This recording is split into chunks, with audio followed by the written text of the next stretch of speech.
नमस्कार साथियों, स्वागत है आपका मुजाहिदिया मनीष चैनल पर। और आज ये आपका मॉक टेस्ट नंबर दूसरा है। इससे पहले अपन ने मॉक टेस्ट पहला कर चुके हैं। आपकी एमपी पुलिस की सारी क्लासें आपकी चालू हो गई हैं, जिसमें एमपी जीके, रीजनिंग, मैथ्स है ना। और आज आपका एमपी पुलिस का ओल्ड पेपर दूसरा है। जिसने पहला नहीं देखा है वो हमारी प्ले लिस्ट में जाकर देख सकते हैं। एमपी जीके में आपको पुणेकर से और 2-4 बुकों से मिलकर चैप्टर वाइज करवा रहा हूँ। तो आज की आपकी दूसरी क्लास थी वो, ठीक है। अब आपके पास मात्र 40 दिन बचे हैं, तो अब आपको तैयारी में ज़ोर शोर से लग जाना है। पहला क्वेश्चन आपके सामने है जीके का, ठीक है। कि क्या लिखा हुआ है, निम्नलिखित में से किस निर्माण में वास्तुकार आर्किटेक्चर के लिए प्रदत्त आगा खां पुरस्कार नहीं जीता 2017 में? किसने नहीं जीता? तो देखो, इन सब ने जीता था। स्लम नेटवर्किंग इंदौर, इसने जीता था। वल्लभ भवन भोपाल, विधान भवन भोपाल, अरण्य कम्युनिटी हाउसिंग इंदौर। तो किसने जीता था, किसने नहीं जीता था? तो वल्लभ भवन भोपाल, ये नहीं जीता था इसने। ऑप्शन नंबर आ जाएगा आपका बी वाला। अगला क्वेश्चन आपके सामने, ये लो। निम्नलिखित देशों में से कौन सा देश भारत के सीमा के साथ साझा नहीं करता? तो भारत की सीमा के साथ कौन सा देश साझा नहीं करता है, तो आपको बताना है कौन सा नहीं करता है। तो भारत की सीमा के साझा करने वाले कौन से 7 देश हैं? कितने? 7 देश हैं। कौन कौन से? पाकिस्तान, म्यांमार, भूटान, नेपाल, बांग्लादेश, चीन, अफ़गानिस्तान, ये साझा करते हैं। कौन सा साझा नहीं करता है? तो देखो, मैंने आपको बताया, एक तो म्यांमार आपकी साझा करता है, सही है, ठीक है। उसके बाद भूटान भी करता है, नेपाल भी करता, बर्मा नहीं करता। तो ऑप्शन नंबर क्या आ जाएगा? ऑप्शन नंबर बी आ जाएगा। वीडियो अगर पसंद आता है तो आप चैनल को सब्सक्राइब करके घंटी ज़रूर दबाएं, है ना। अगला क्वेश्चन, और कमेंट करके ज़रूर बताएं कि आपको वीडियो कैसा लगा। तीसरा क्वेश्चन आपके सामने, भारत के संविधान की 8वीं अनुसूची में निम्न में से कौन सी भाषा को मान्यता नहीं प्राप्त है? कौन सी 8वीं अनुसूची में कौन सी भाषा को मान्यता प्राप्त नहीं है? उर्दू को, संस्कृत को, अंग्रेजी को या नेपाली को? तो भारत के संविधान में 8वीं अनुसूची में 22 भाषाओं को मान्यता प्राप्त है। कौन सी? 22 भाषाओं को मान्यता प्राप्त है। कौन कौन सी 22 भाषाएं? उनके नाम मैं आपको बता देता हूँ। पहला है आपकी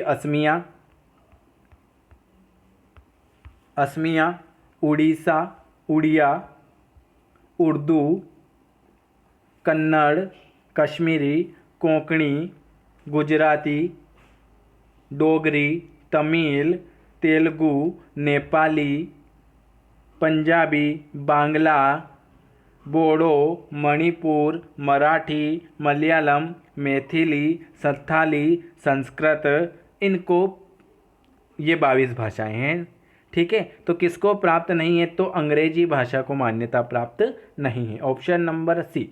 भारत के संविधान की 8वीं अनुसूची में कितनी भाषाएं शामिल हैं? 22 भाषाएं शामिल हैं। जिसमें से किसको प्राप्त नहीं है? तो आपको लगाना है संस्कृत को। मैंने 22 के नाम बता दिए हैं, एक बार में इनके नाम बता देता हूँ। कौन कौन सी 22 भाषाएं? एक तो है असमिया, उड़िया, उर्दू, कन्नड़, कश्मीरी, कोंकणी, गुजराती, डोगरी, तमिल, तेलुगु, नेपाली, पंजाबी, बांग्ला, बोडो, मणिपुरी, मराठी, मलयालम, मैथिली, संथाली, संस्कृत, संधी और हिंदी, इन सभी को प्राप्त है। किसको नहीं है? तो अंग्रेजी। अगला क्वेश्चन आपके सामने। वीडियो पसंद आता है तो चैनल को सब्सक्राइब जरूर करें, और मैं आपको इसकी पीडीएफ के लिए इसके नीचे टेलीग्राम की लिंक है, वहाँ पर मिल जाएगी। और वहाँ पर नहीं मिलती हैं तो आप इस नंबर पर मुझे मैसेज करके प्राप्त कर सकते हैं, 9753749986। होगा तो आपकी 2 प्रैक्टिस सेट डेली चालू करेंगे। 29 जून 2017 को भारत के नवीनतम संचार उपग्रह GSAT-17 को किस देश से प्रारंभ किया गया था? रूस, भारत, फ्रांस या यूएनए? कहाँ से प्रारंभ किया गया था? तो आपने लगा दिया होगा फ्रांस से। कहाँ से? फ्रांस से। ऑप्शन नंबर सी बिल्कुल सही जवाब हो जाएगा। अगला क्वेश्चन आपके सामने, पंचायती राज को संस्तुति निम्न में से किसके द्वारा दी गई थी? बलवंत राय मेहता, फजलेली आयोग, सरकारिया आयोग, राजा मन्नार कमेटी। तो आपकी पंचायती राज की संस्तुति दी थी बलवंत राय मेहता कमेटी द्वारा। किसके द्वारा? बलवंत राय मेहता कमेटी द्वारा। ठीक है। और 73वें संविधान संशोधन अधिनियम कौन सा? 73वां संविधान संशोधन अधिनियम संविधान की 11वीं अनुसूची। कौन सी? संविधान की 11वीं अनुसूची में पंचायती राज व्यवस्था। ठीक है। और इसकी संस्तुति किसके द्वारा दी गई थी? प्रधानमंत्री जवाहरलाल नेहरू द्वारा। कहाँ पर? राजस्थान के नागौर जिले में। कहाँ पर? प्रधानमंत्री जवाहरलाल नेहरू द्वारा राजस्थान के नागौर जिले में 2 अक्टूबर 1959 को पंचायती राज व्यवस्था लागू की गई। सबसे पहले पंचायती राज व्यवस्था कब लागू हुई? तो 2 अक्टूबर 1959 को। और कहाँ पर लागू हुई? राजस्थान के नागौर जिले में। और किसने लागू की? प्रधानमंत्री जवाहरलाल नेहरू द्वारा। ठीक है। और पंचायती राज कौन सी अनुसूची में है? तो 73वां संविधान संशोधन और 11वीं अनुसूची में इसका प्रावधान है। ठीक है। अगला क्वेश्चन है भारतीय भारत का संविधान सभा के द्वारा कब अपनाया गया? तो भारत का संविधान कब अपनाया गया? संविधान सभा द्वारा 15 अगस्त 1945, 1 जनवरी 1950, 26 जनवरी 1950 या 26 नवंबर 1949। कब अपनाया गया? तो भारत का संविधान सभा के द्वारा 26 नवंबर 1949 को अपनाया गया। ऑप्शन नंबर डी बिल्कुल सभी आंसर सही। Option number D. अगला क्वेश्चन आपके सामने। अच्छा, ये क्वेश्चन पूछता है कि भारत का संविधान बनने में कितना समय लगा? तो भारत का संविधान बनने में 2 साल 11 महीने और 18 दिन लगते हैं। कितना? 2 साल 11 माह और 18 दिन लगे थे। अगला क्वेश्चन, भारतीय संविधान कौन सी लिपि में लिखित हिंदी को संघ की राजभाषा घोषित किया गया? नंदी नागरी, देवनागरी, ब्राह्मी या गुरुमुखी? तो भारतीय संविधान कौन सी लिपि में लिखा गया? भारतीय संविधान देवनागरी लिपि में लिखित हिंदी को संघ की राजभाषा घोषित किया गया। कौन सी? देवनागरिक लिपि। ऑप्शन नंबर आपका बी बिल्कुल सही जवाब हो जाएगा। अगला क्वेश्चन देख लेते हैं। ये क्वेश्चन, ये देखो, ये क्या लिखा हुआ है? PQR है ना, तो ये लिखा है प्राइस का, ये लिखा हुआ है, तो इसे कोड करना है। तो ये आपको बताना है करके। तो मैं आपको एक बार बता देता हूँ। ये लिखा हुआ है PRIZES को लिखा है आपका QQJYFR। तो P का Q एक प्लस हो रहा है ना, और Q का R एक माइनस हो रहा है। एक प्लस एक माइनस, एक प्लस एक माइनस हो रहा है। ठीक है। तो अब आपको यहाँ पर भी ऐसे ही करना है। W का एक प्लस कर दो, W का X, इन चारों में X, एक माइनस कर दो, GH XH इन सब में है। ठीक है। N का एक प्लस कर दो, M, ये डायरेक्ट तीसरा वाला, XHPMFQ, XH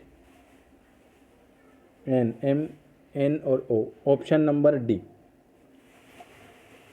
एक प्लस एक माइनस। WXI में से एक माइनस करा तो क्या होगा? HGH N के बाद क्या आएगा? एक प्लस करो, O आएगा, है ना। फिर इसको माइनस कर दो, M, XHOM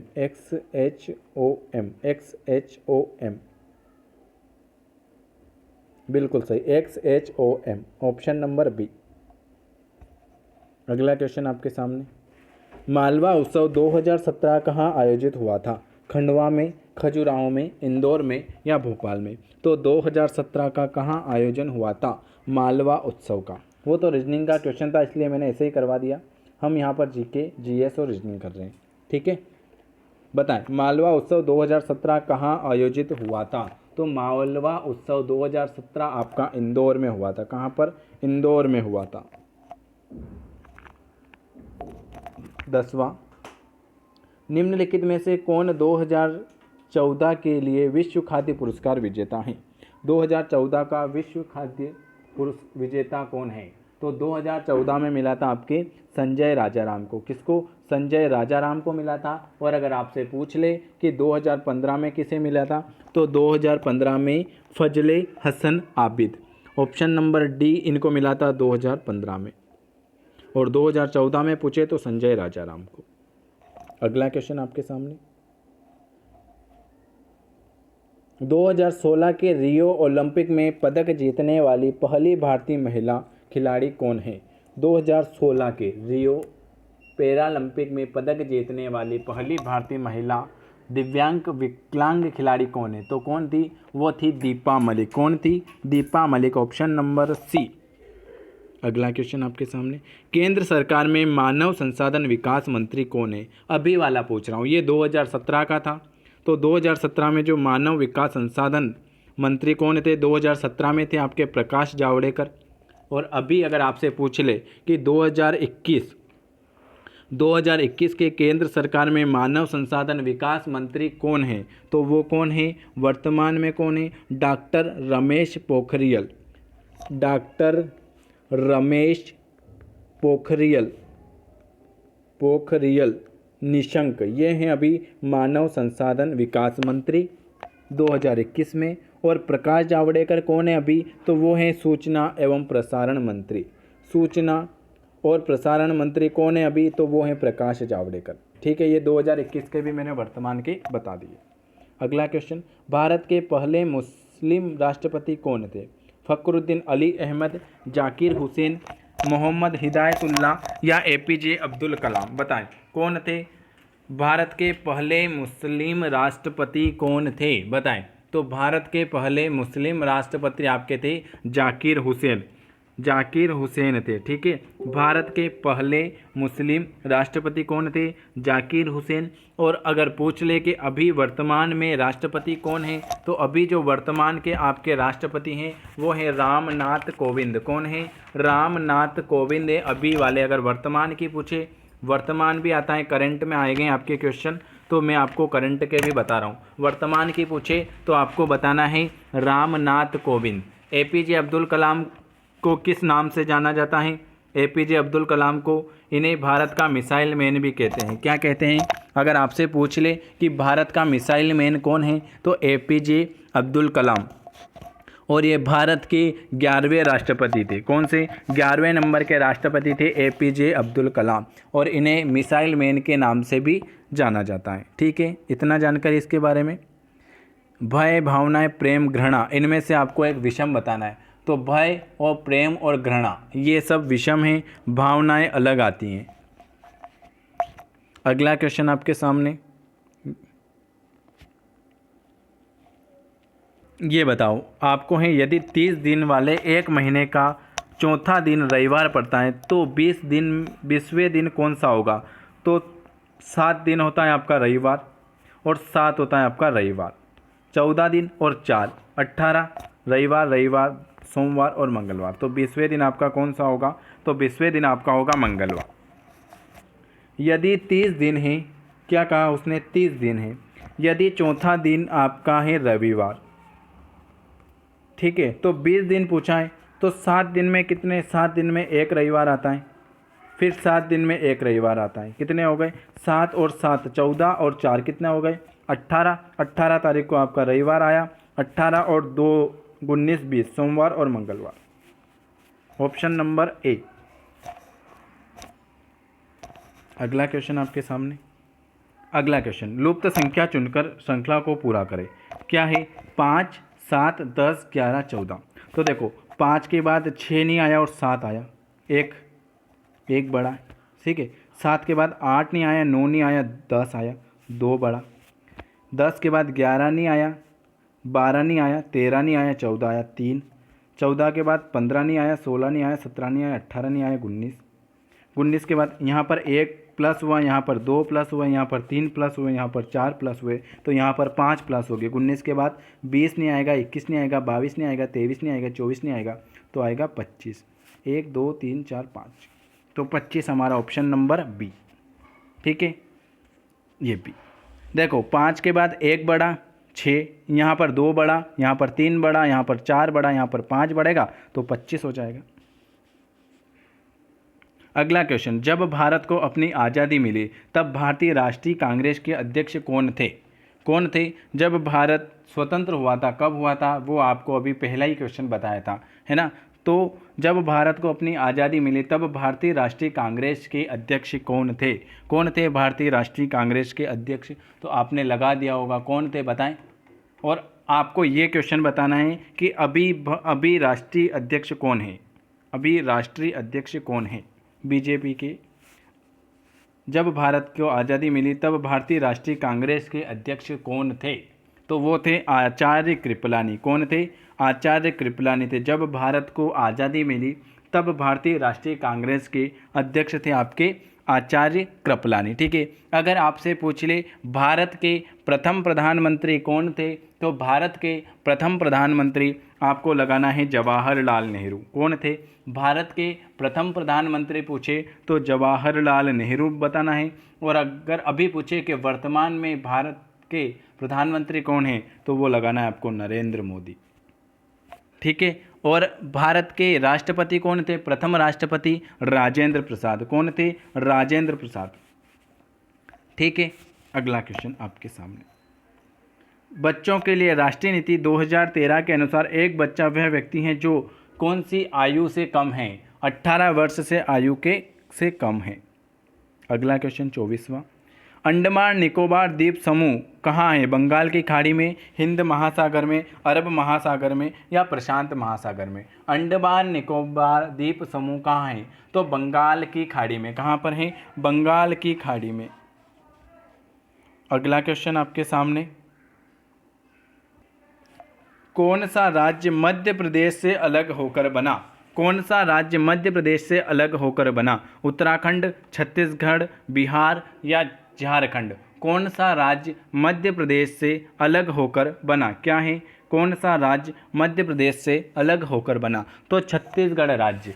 छत्तीसगढ़ राज्य मध्य प्रदेश से अलग होकर बना। कब अलग हुआ? 1 नवंबर 2000। कब अलग हुआ ये मध्य प्रदेश से छत्तीसगढ़? कब अलग हुआ? 1 नवंबर 2000 को अलग हुआ। ठीक है। यह भारत का 26वां राज्य है जो पहले मध्य प्रदेश के अंतर्गत आता था। पहले मध्य प्रदेश के अंतर्गत कौन सा आता था?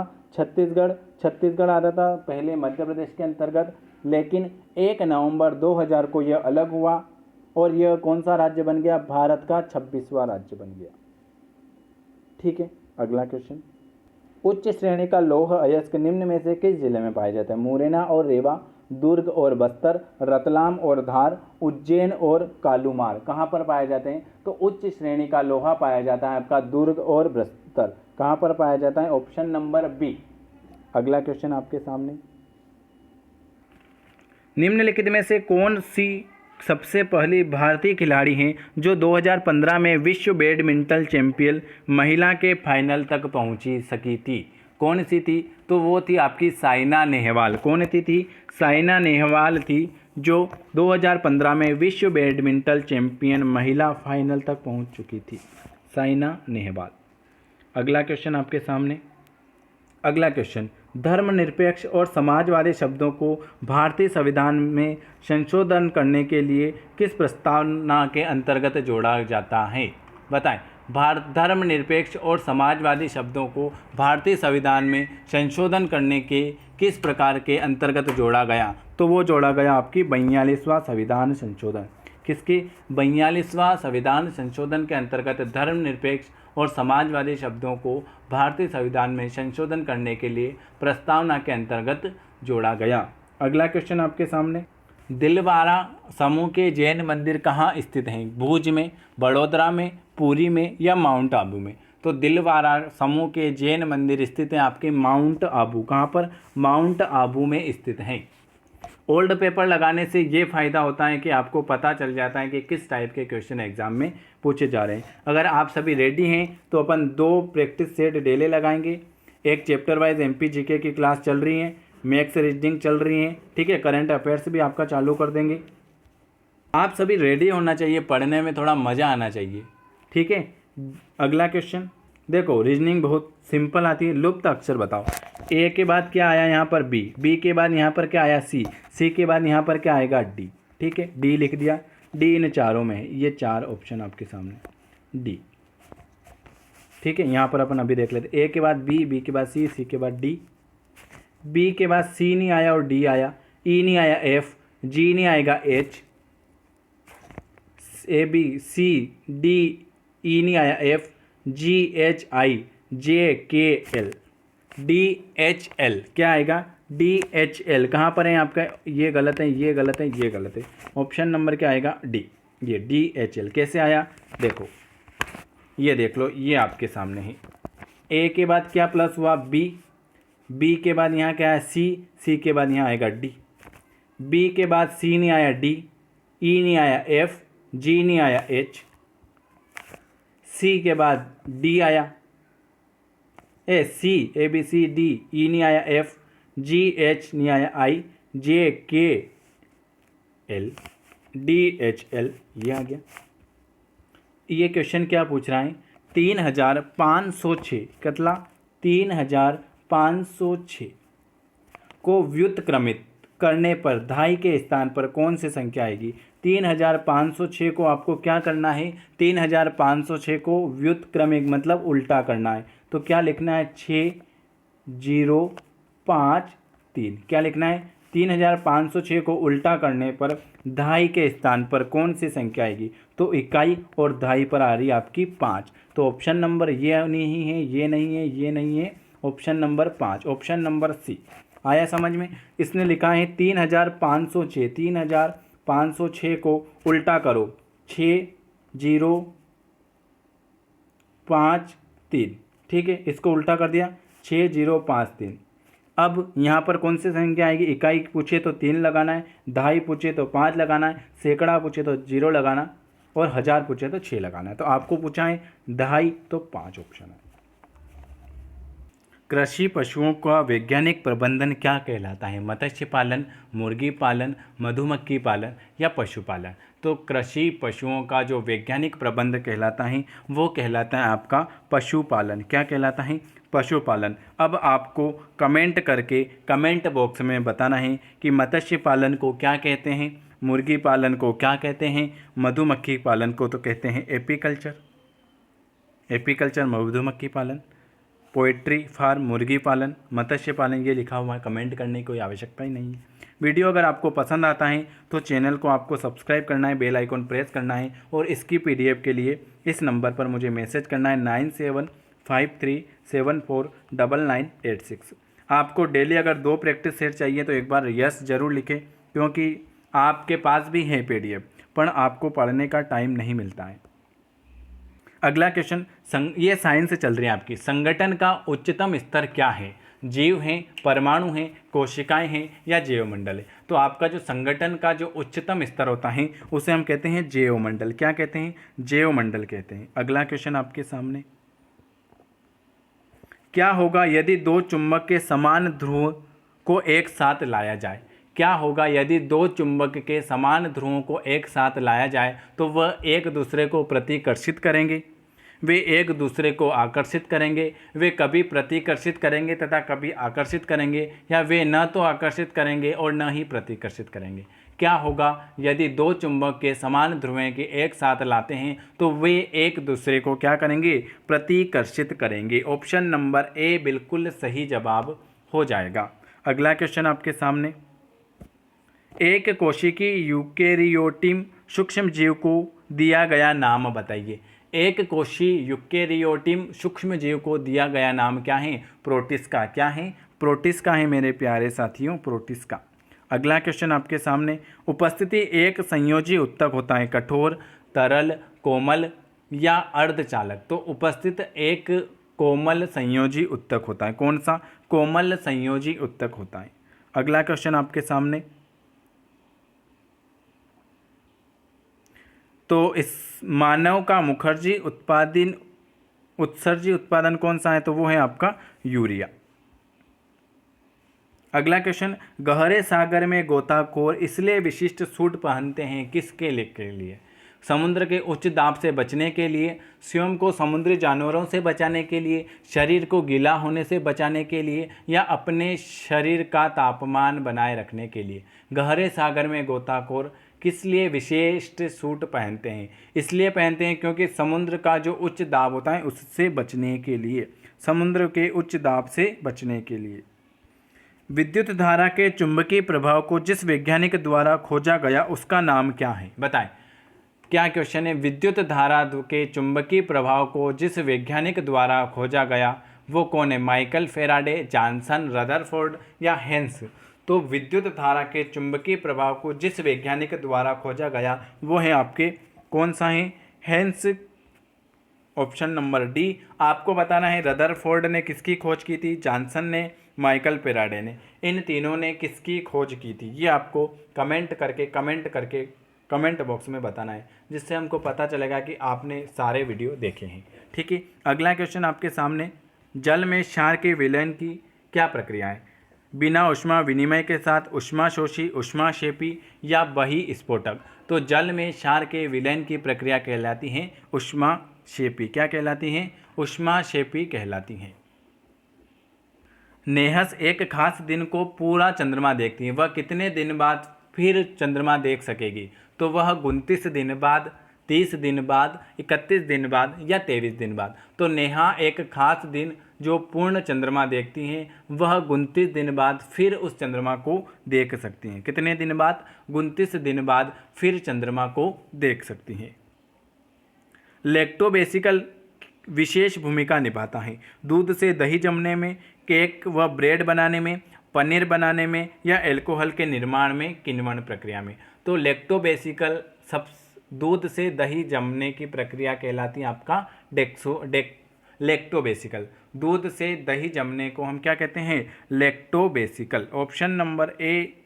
ये मैंने आज आपको जीके करवा दिया, साइंस करा दिया, 1-2 क्वेश्चन रीजनिंग का करा दिए, करंट अफेयर्स करा दिए। ये आपका 2017 3 सितंबर 2017 को जो 9 बजे पेपर हुआ था उसका पूरा सॉल्यूशन करवा दिया। अगर वीडियो आपको पसंद आता है तो इसको लाइक करना है, सब्सक्राइब करना है, शेयर करना है और अपने दोस्तों में शेयर करना है ना। और इसकी PDF के लिए आप इस नंबर पर मुझे मैसेज कर सकते हैं 9753749986। वीडियो देखने के लिए आप सभी का बहुत बहुत धन्यवाद है ना। डेली अपन 2 प्रैक्टिस सेट भी लगा सकते हैं।